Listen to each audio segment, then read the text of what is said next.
सच छोटा होता तो आप तड़प रहे होते, सच छोटा होता तो बुद्ध इतने अल्पसंख्यक होकर भी राजा होते। झूठ के दम होता तो आपको मौज ना होती। बुद्ध सामने आता है और यदि वास्तव में आपको उससे कुछ कहना है तो आप उससे ये नहीं कहते कि प्रमाण दो कि तुम जो हो वो सच है। बुद्ध का होना ही सच है, अब वो कोई प्रमाण नहीं दे पाएगा। बुद्धत्व का कोई प्रमाण नहीं होता एक सही जीवन के अलावा। सही जीवन के पक्ष में कोई सही तर्क दिया ही नहीं जा सकता। सही जीवन के पक्ष में आप जो भी तर्क देंगे वो गलत होगा। सही जीवन के पक्ष में सिर्फ एक तर्क होता है, क्या? सही जीवन। आप उससे कहते हैं तुम सिद्ध करो कि तुम्हारा जीवन सही है, वो कर ही नहीं सकता। उदाहरण ऐसा होना चाहिए जो मुझे आकर्षित करे। क्यों भाई, वो कोई बेच रहा है कुछ? नहीं। तुम राजा हो, बुद्ध की जिम्मेदारी है कि वो ऐसा उदाहरण दे। उदाहरण दे रहे हैं, तुम्हारे पास आंखें हैं, मगर मुझे ये भी डर है कि वो मुझे ठग लेगा। बड़े भाई, आपको डर लगता है कि बुद्ध आपको ठग लेगा? आप रोज ही ठगे नहीं जा रहे हो क्या? आपको ये नहीं दिखता आप घर में, दफ्तर में, बाजार में हर जगह ठगे जा रहे हो? आप कह रहे हो बुद्ध आपको ठग देगा। ठगना कोई आपके लिए अनूठी चीज नहीं हो जाएगी, नहीं हो जाएगी। तो आप ये कहते हैं कि मुझे वो ठगता रहे, बुद्ध जो जिस पर मैं विश्वास करूं। चूंकि आप दिन रात ठगे जाते हो इसीलिए आपको ठगने की परिभाषा ही नहीं पता। चूंकि आप दिन रात ठगे जा रहे हो इसीलिए आपको पता ही नहीं है कि ठगा जाना कहते किसको है। तो ये विरोधाभास तो हमेशा, ये विरोधाभास नहीं है, ये जानबूझकर ओढ़ा गया अंधापन है कि रोज ठगे जाते हैं, रोज पीटे जाते हैं, रोज दुर्गति होती है, फिर भी स्वीकारेंगे नहीं कि दुर्गति में है, हाँ नहीं बोलेंगे। ये जानबूझकर ओढ़ी गई अनभिज्ञता है, डेलिबरेट इग्नोरेंस है। बुद्ध आपको क्या सिखाएगा? ये डेलिबरेट इग्नोरेंस है। बुद्ध मेरे को अनुभव करना सिखाया। वो अनुभव आपको रोज हो रहा है कि आपकी दुर्गति है, रोज पिटाई होती है, रोज ठगे जाते हो, रोज रोते हो, दिल में शोक ही शोक भरा है, क्लेश ही क्लेश है। और आपको कौन सा अनुभव चाहिए? अनुभव जो मेरे को आनंदित करे, मेरे को अच्छा लगे। मुझे जो बीमार हो वो आनंद का अनुभव मांगेगा या सीधे बीमारी से मुक्ति? मेरे कहने का मतलब ये है, पहले मेरी बात का जवाब दीजिए। आप जिस तरीके से जी रहे हो उसमें विक्षेप है, रोग है, शोक है, क्लेश है, तनाव है। आपको आनंद चाहिए जिसका आपको कुछ पता नहीं, आपके ही शब्दों में, या आपको सबसे पहले इससे मुक्ति चाहिए? आपके पांव में सांप लिपटा हुआ है, आप बोलोगे कि मुझे बोध चाहिए, या सबसे पहले कहोगे कि सांप हटाओ? कहते हम ऐसे हैं जैसे हमारा वर्तमान जीवन इतना सुंदर चल रहा हो कि किसी बुद्ध को आवश्यकता है हमें सिद्ध करने की कि तुम्हें बेहतरी की ज़रूरत है। पहला झूठ तो यहीं पर हो जाता है, और इस झूठ के बाद और किसी झूठ की ज़रूरत ही नहीं है। सबसे पहले तो ये देखने को राज़ी नहीं है कि जैसे जी रहे हो उसमें रोज़ धोखा है, रोज़ आडंबर है, प्रतिक्षण चोट है, डर है, साहस की कमी है, और ये बातें तुम्हें पता है फिर भी तुमने इन्हें स्वीकार कर रखा है। इसीलिए कह रहा हूं डेलिबरेट इग्नोरेंस। उसको इग्नोरेंस भी कैसे कहें? इग्नोरेंस का तो मतलब होता है अज्ञान, कि नहीं पता। तुम्हें तो पता है लेकिन अज्ञान को ओढ़ रखा है। तो क्या बोले, अज्ञान बोलूं कि ज्ञान बोलूं कि क्या बोलूं? कोई आंखें खोल के सो रहा हो उसको क्या बोलूं, सोया की जगह? कोई बेहोशी का स्वांग कर रहा हो उसको क्या बोलूं, बेहोश या होशमंद?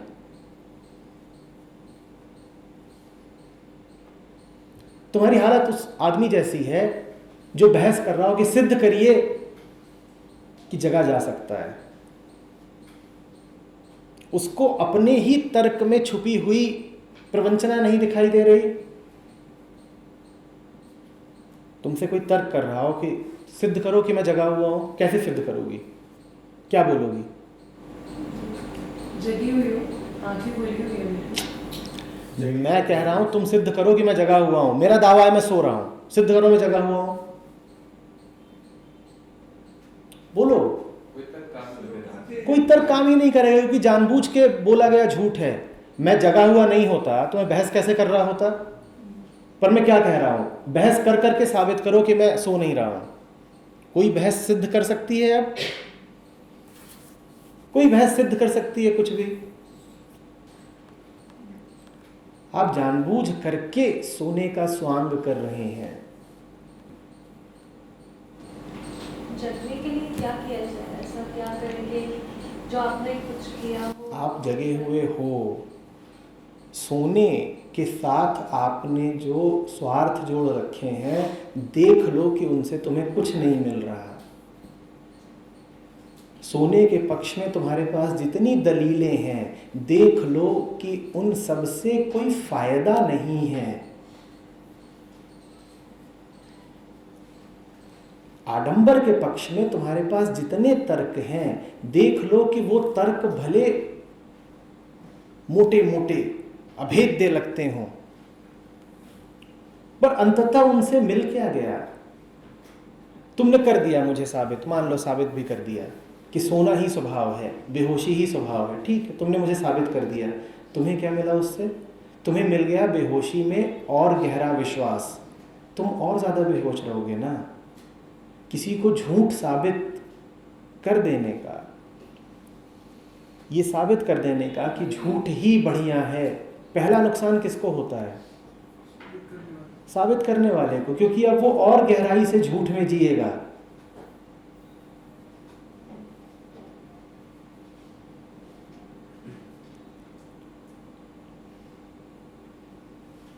पर खूब रहता है, सत्य मुझे ठग लेगा। अच्छा, अभी क्या होता है तुम्हारे साथ? जेबे टटोलो। बस इसी झूठ में बहुत सारी चीजें काम करती हैं मेरे पक्ष में, जो मुझे खुशी देती है, मेरे परिवार को खुशी देती है। अगर ये चीज मुझे विजिबली दिखाई दे रहा है तो मैं इसके साथ, तुम्हें सब दिखाई देगा, पर पहले तुम दुख को सुख का नाम देना तो छोड़ो। और यदि तुम्हें लगता है कि दिखाई देने में कुछ कमी है, तो कुछ प्रयोग कर लो घर जाके।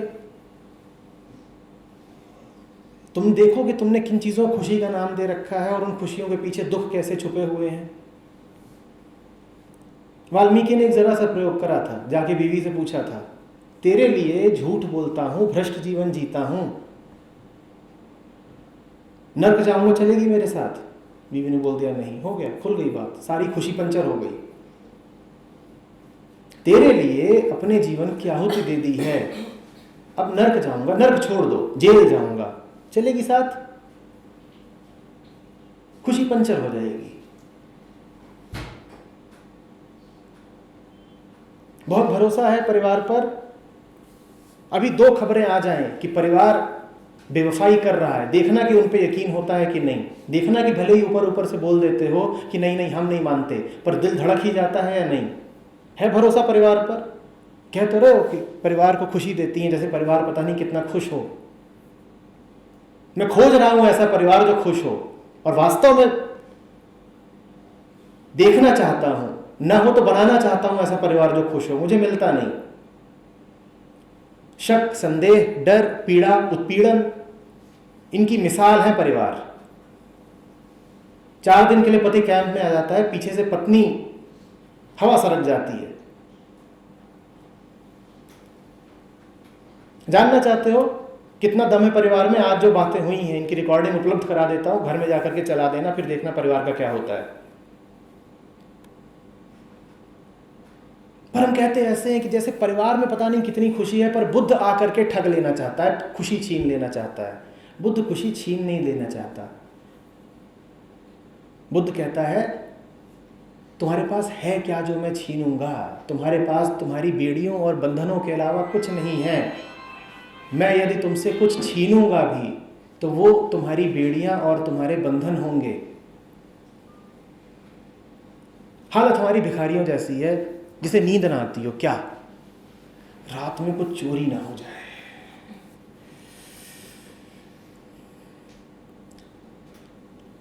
भिखारी हैं, रात भर नींद नहीं आती, कहीं डाका ना पड़ जाए मेरी खुशियों पर, मेरी संपदा पर। तुम्हारे पास है क्या जो कोई ठग लेगा? बुद्ध बादशाह, बुद्ध राजा, हम अस्तित्व के भिखारी, पर हमें डर क्या लग रहा है? बुद्ध आकर के हमसे कुछ ठग लेगा, उसे किस बात की कमी है जो तुम दे सकते हो उसको? कौन सी अरबों की संपदा है जो तुम उसे दोगे और उसके पास नहीं है? आंखें खोल करके जरा देखो तो, स्वीकार तो करो।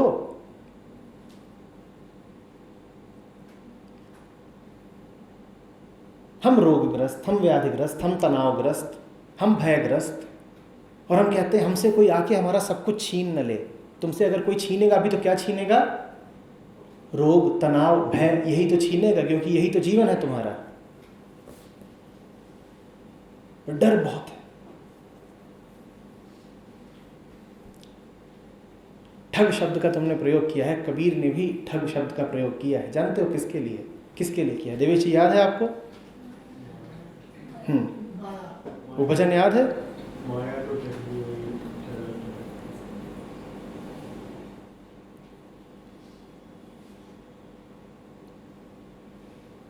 कोई ठगवा नगरिया लूटल रे।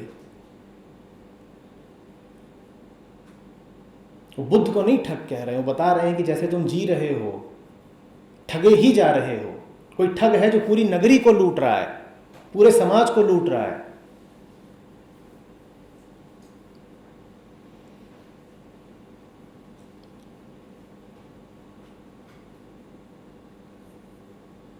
बड़ी मजेदार बात है। जिसके पास सब कुछ है उसे जरा भी चिंता नहीं कि उसे कोई ठग लेगा। एक बुद्ध बेफिक्र सोता है आसमान के नीचे। वो कहता है मुझे मिल गई मेरी संपदा, छीन कैसे लोगे? उसे कोई चिंता ही नहीं। जिनके पास कुछ नहीं है वो चिंता में व्याकुल है। ये मुझे 3 तरह की बीमारियां हैं। बीमारियों का इंश्योरेंस कहाँ होता है? स्वास्थ्य का नहीं, बीमारियों का, कि अगर मेरी बीमारी चली गई तो मुझे हर्जाना मिलना चाहिए।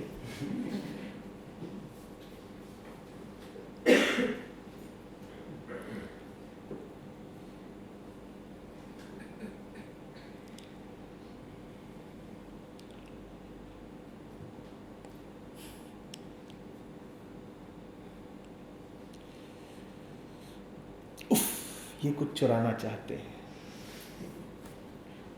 तुम्हारे पास जो कुछ है धन संपत्ति के नाते भी, एक बुद्ध उसे बहुत पीछे छोड़ के आ गया है। तुमसे क्या हासिल करेगा वो? तुम जितना ऊंचा से ऊंचा उड़ने की सोचते हो, तुम्हारी परवास से कहीं ऊपर उसका घोंसला था, और तुम्हें डर लग रहा है तुमसे कुछ छीनेगा। जहां तक जाने की तुम कल्पना भी नहीं कर पाते, वहां वो बैठा था, वो तुमसे कुछ छीनेगा। लगता हमको यही है। बचो, लूट कुछ ले जाएगा।